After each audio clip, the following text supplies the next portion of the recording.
Hello everybody and welcome back to another episode of the Director of Football Sabotage with Livorno. So in today's episode we are going to play the Champions League quarterfinals both legs and we'll find out who we play. So I have actually already done the draw and I was just planning to come back on the day of the first leg. But a little bit of news has come in the meantime. The consortium who had bid to take over Livorno have completed the takeover, so we do have a new chairman. And you know, when he said he was going to pump £70 million into the team after he took over, yeah, he's not actually putting anything in whatsoever, so no financial gain in terms for us anyway. But he has requested a meeting to discuss a new contract, which I think is a fantastic idea. New contract is going to be signed, 29.5 grand a week, that'll do for me. Let's get to the first leg.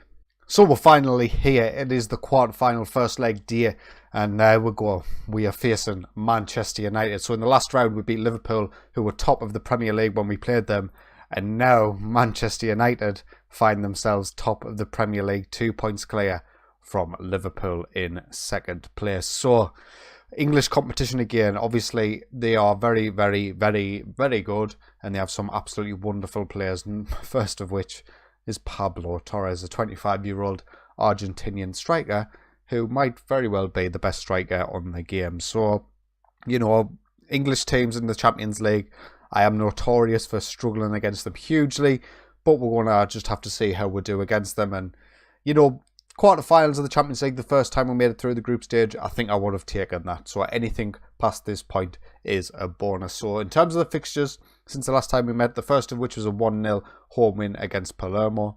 This result is actually better than it seems. Palermo, I think, are second place in Serie A now. Inter Milan have well and truly dropped off the pace. We then went away from home against Pescara and got beat 3-2. We had 2 men sent off, Altener in the 47th minute and Castrati in the 71st. And there, you know, they got 93rd minute winner. What can you do? It's our third defeat of the season. But then we bounced back with the 3-1 home win against Navarra. Zango, Ponce and Cafagna with the goals. And finally, with a fully rotated side, might I add, AC Milan we went away to AC Milan and got the win. Castrati with a double and Ponce with 1.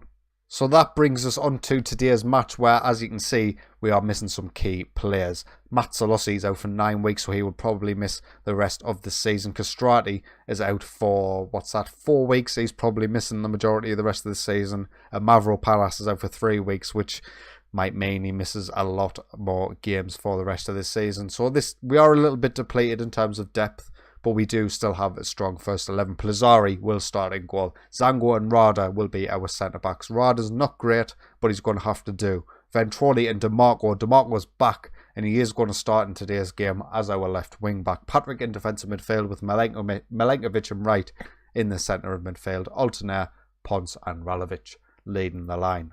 So Man United come at us very, very attacking. A lot of regens in there, but still some familiar faces. David De Gea, De Ligt, Dalot, Milinkovic, Savic. That's pretty much it in terms of real life players. We'll take a look at their wingers because I remember them being incredibly well. Dusan, Terzic, their right winger is absolutely fantastic. Tula on the left hand side. He is a striker by trade, but he can play anywhere he likes in the attacking third. And then their attacking midfielder and a Portuguese lad playing in attack midfield is absolutely fantastic as well. So we're going to have to be at our very best if we're going to get through this tie. We are at home in the first leg. Let's see how we do. So we kick off the first half, shooting from left to right. We've got a huge match here. Manchester United, one of the probably best teams on the game. Top of the Premier League, particularly in the AI where, you know, the AI teams are always good in England. So we'll just see how it goes. About 15 minutes in without a highlight, but it does look like we're maybe edging things in terms of shots and possession. So we are at home, so we do need a good performance. Ideally, a 1 or 2 goal lead going into the second leg as we pick up with the first highlight. Milenkovic plays it to Patrick on the edge. Kyle Wright takes the strike, he hits the post and it goes out for a corner. That would have been such a fantastic goal 25 minutes in. To take the lead at this point would have been great. We'll stick with this with a corner. Ralovic gets his head on it, but David De Gea saves. Another highlight, this time it's a corner. Milenkovic plays it in. It's cleared by Milinkovic Savic, but Altener back to Milenkovic. Rada's on the edge. Don't shoot, Rada. You haven't got the shooting. Patrick's on the edge, though. Altener, come on, Altener. Altener puts it in the back of the net. We find ourselves 1-0 up, 35 minutes in. Oh, breathe, lads. Calm down. Everything's going swimmingly well so far. Rada held up the ball quite nicely. Patrick finds Altenaer, and what a strike this is by our Italian attacking midfielder. Great strike. Nothing David De Gea could do about that. Get to half-time 1-0, please. Another highlight, 43 minutes in, and it is another corner. It's cleared once again.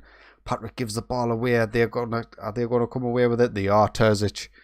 What Ventroni? Ventroni, it's his old team, isn't it? He's been sent to... Oh my God, I don't know what's happening.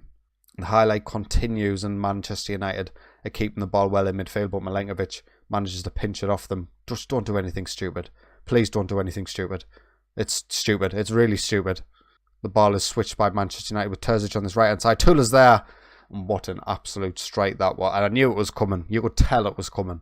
Not only were we panicking when we did get possession, but they had definitely looked threatening in the final third. And I knew their wingers would cause us all sorts of problems. And that's an absolutely stupid finish. You should not be able to do that. So Man United will go into half-time definitely feeling the better. We've had the better of the game, but they have got their away goal, and we really need to pick it up for the second half and get ourselves back in front. So we're shooting from right to left. DeMarco is struggling out there. He's not playing particularly well. So we'll get Vasilev on at left wing back. I almost bought our backup keeper on at left wing back. That would have been great. Highlight now, and Ralovic pinches off a throw in, and that is a tackle right on the edge of the box. I think it's going to be a free kick, but it's going to go to VAR. A penalty. That would be nice, wouldn't it? Penalty review, VAR. This needs to be sped up in FM20, by the way. Come on, ref. What you giving? What's it doing? Outside the box, free kick. I thought it was. They did look like they were just slightly outside of the box, but you never know. Maybe we can do something from this. Ponce plays it in, and that's absolutely awful. Time is just ticking away with 15 minutes to go. We will look to make some changes. We'll get Cafagna on for Ventroni. And Kyle Wright, no, we haven't got...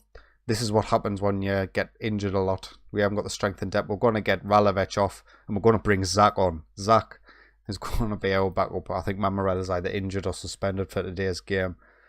We haven't got the players on the bench to make changes. That'll change the game, you know. We have went attacking. David De Gea's having a great game for Man United. And it looks like there'll be one final chance in this game, and Man United are currently in possession. Torres gets... Oh, no. Oh, thank God. Altenaer switches the play to Cafagna on this right-hand side. He's got a lot of space. He gets the ball in. Who's there? Vasilev's there. Altenaer again. And Altenaer is just an absolute god. His second goal of the game. His 13th goal of the season. Vasilev comes on and gets the assist. And with 2 minutes remaining in this match, we found ourselves 2-1 up. We needed this. We really did. I think going to Old Trafford is going to be bad enough if we're 1-1. At 2-1, it's still going to be really, really difficult. But if we can just hold on to this for the rest of the match, we've went defensive. Just blow the full-time whistle, please, ref. And there it is. Livorno 2, Man United 1. We've got a chance. We've got Torino in between. I'll quickly play that and then we'll get to the second leg. So we're here for the second leg and we do have problems. I'll quick pick this and we'll see what he puts in. So he puts Salerno in. I'm going to have to get Zango in. So Zango got injured in the last match, which we'll quickly cover. We played Torino, we won 5-0. Ventroni with a double, Mamarella with a double, and Milenkovic with one. Great result, by the way, but it came at a cost. Zango is injured. I have gave him injections to play this match against Manchester United. If Zango got injured, that would be both of our first choice centre-halves who would be missing this game and both be injured. I'm just hoping that giving him the injections might give us what we need to be able to get through this second leg. So we're going to start with Plazzari in goal, Zango and Rada at centre-back, Ventroni and Vasilev as our wing-backs, Patrick is a defensive midfielder, Milenkovic and Kyle Wright as our central midfielders, Altenaer, Ralovic and Ponce leading the line. We are heavily reliant on Ralovic and Ponce having good games. Ponce is a world-class player. We've seen that time and time again. Ralovic is really, really motoring on in terms of improving his attributes, and he is just about on par with Ponce. So if we were to get anything out of this tie, we really could do with Ralovic and Ponce having the game of their lives. But they come at us with what looks like a very, very similar lineup to what they did in the first leg. Let's see how we do. So we kick off shooting from right to left in this first half. Just a reminder, we are 2-1 in front after the first leg, but we are away from home in this second leg. Let's see how it goes. Highlight early on, and we do have the ball in an advanced position. Ponce gets dispossessed, but Vasilev picks it up. Ralovic is in the box. And that cannot be a highlight, surely.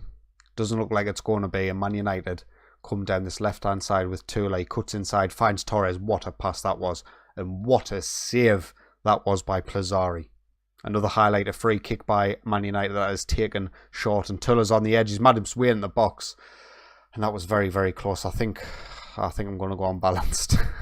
Highlight now, corner for Man United. It's played in. Oh my God, we are countering. Counter. The highlight continues, and it's another corner for Man United. They are really banging on the door at the minute. We need to get control of this game somehow.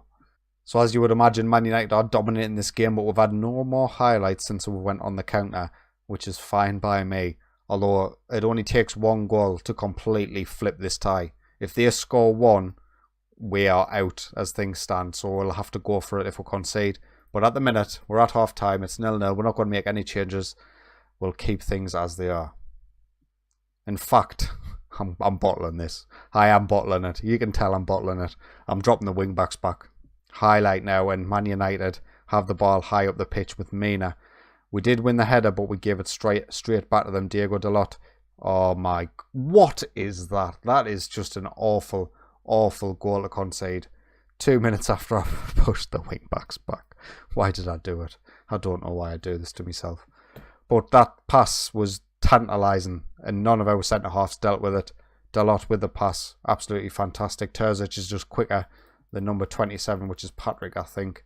And now we are going out as things stand. We're going to have to go attacking. It's pointless sitting back. Milenkovic, come on, with a corner. Come on, Ponce. Oh, no. Long kick up by De Gea, and they have won that straight off our corner. And Pablo Torres makes it 2-0 Man United. We've got a depleted side out there. We are struggling, and this was just a disgrace, really. We should be winning that header, but we don't. And Torres slips it past Plazzari. Highlight now, another corner by us. Ponce gets his head on it, and we're back in this game, 2-1. So an almost identical corner to what we ended up conceding from last time, but Ponce beats De Gea this time. As things stand, we're going through to extra time, but oh no, please no. VAR, save me. Oh God, no, please. Plazzari, you did it in the last round. Milinkovic-Savic steps up and he puts it in the back of the net. We're back where we started. Decent penalty, whatever. Half an hour to go in this match, and I do have a feeling Man United are going to take this to us now. Milinkovic-Savic is on the edge, finds Torres on the edge of the box.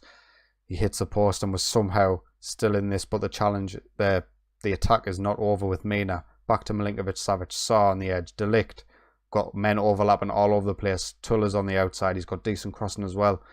Looks like this highlight might be over now, unless it's a break for us. There was a 3-on-2 opportunity there. Vasilev takes it down. He can't find his own man, and that's surely that. Oh, don't do this. Do not do this. 2 long shots. Are you kidding me? Not long shots, they were long passes. But it's now 4-1 Man United. This has gone downhill a little bit quickly, wouldn't you say? But what looked like it might be a highlight for us, it looks like it was a highlight for them. And we're going to make our substitutions. Patrick is struggling a bit out there, but we'll keep him on. Ventroni, Cafagna can come on for him. Mamarella can come on and attack in midfield. Petarada's going to have to stay on. Vasilev will bring DeMarco on as well. That's all of our substitutions. We'll get more extremely direct like they were. Pass it into space, why not? We've got fast strikers, but we need 2 goals in 15 minutes, and it's highly unlikely it's going to come. If anything, it's going to be a Man United goal. Ralovic has picked up a knock just to make matters worse. 5 minutes to go. This looks like it's the end of the Champions League dream at the quarter-final stages. I thought for a moment that there might have been a chance for us when after the first leg. I did think we might be able to get through, but it wasn't to be. The final scores: Man United 4, Livorno 1, 5-3 on aggregate. They were just too good at the end of the day. They did have better players than us. Oh, I'm just gutted. So we're out of the Champions League, and that's pretty much our main thing for the rest of this season. The league, we are 15 points clear with 6 games to go. It's pretty much wrapped up at this point. So the next episode will just be the final game of the season against Spezia and a little roundup of how the season's gone. We've got further than we ever have in a European campaign. Usually we're in the Europa League at this stage. So to get to the quarterfinals is nothing to sneeze at. Man United were just a little bit too good for us to get past, so unlucky. Anyway, if you have enjoyed today's video, please consider leaving a like, and if you are enjoying my content, get yourself subscribed. But until next time, take it easy.